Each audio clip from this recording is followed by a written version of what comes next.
And then lastly, I would like to introduce Dr. Stephen Macauley to you. Stephen, will you come up here? Stephen is a member of the diocese. He typically, well, he kind of goes all over, but I would say his home base is the Cathedral of St. Mark's in Salt Lake. Stephen has spoken at various conferences that are devoted to the study of American, African American, and African authors. He has a PhD in English, is that correct? He's been a featured speaker at annual Martin Luther King commemorative services that are hosted by the United Methodist Churches within the Western jurisdiction of America. He's also done poetry readings at events all across America celebrating Black History Month. He's a published author, a published poet. I mean, that's a difficult task. But he's also published articles, and let's see, the Steinbeck Review in America and the Arthur Miller Journal of America. He's originally from Sierra Leone, West Africa. He's also an educator, so he's got a wide range of interests and abilities, but the important thing for you to know is he is here to participate in our Juneteenth liturgy, having written poetry specifically for you. This occasion, new poetry.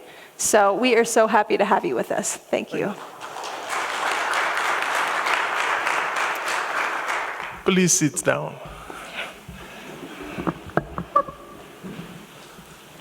Good morning. Good morning. It is wonderful to be here with you for Juneteenth liturgy. Well, it's a real privilege to be with you here this morning. And I want to thank you, Reverend Ashley, for this opportunity.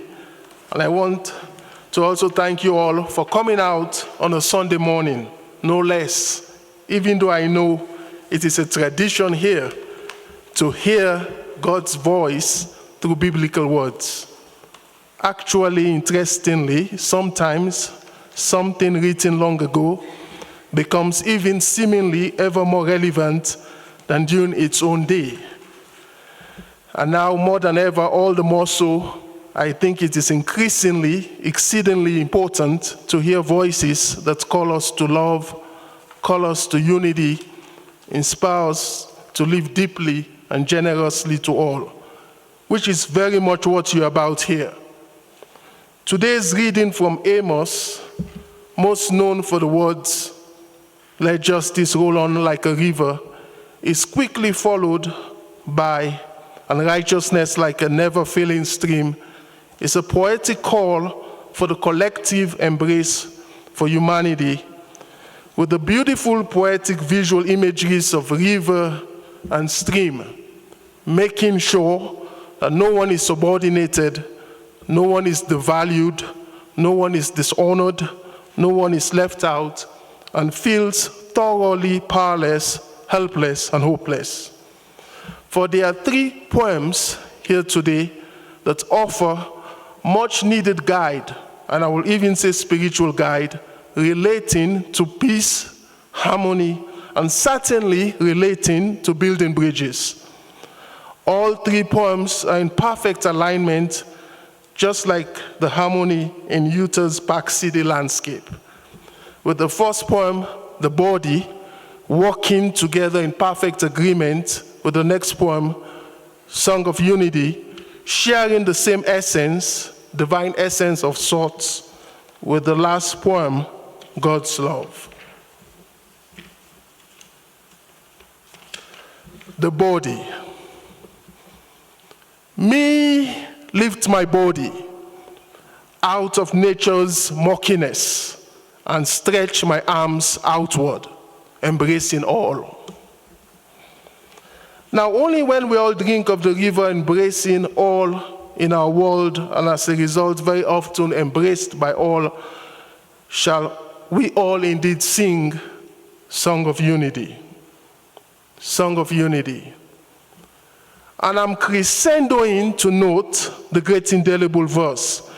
And I'm anticipating the long-last remiss rapture, and I'm expectantly expecting for the fleeing suitors on the Greek horn, an embrace, and I'm anticipating always and incessantly a renaissance of accord.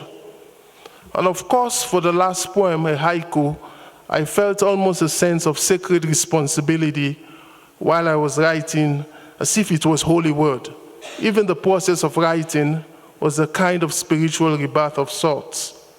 God's love, obviously words that continue to echo and inspire, offering completeness of spirit to all and anxious to receive all, for you and I are children of one religion.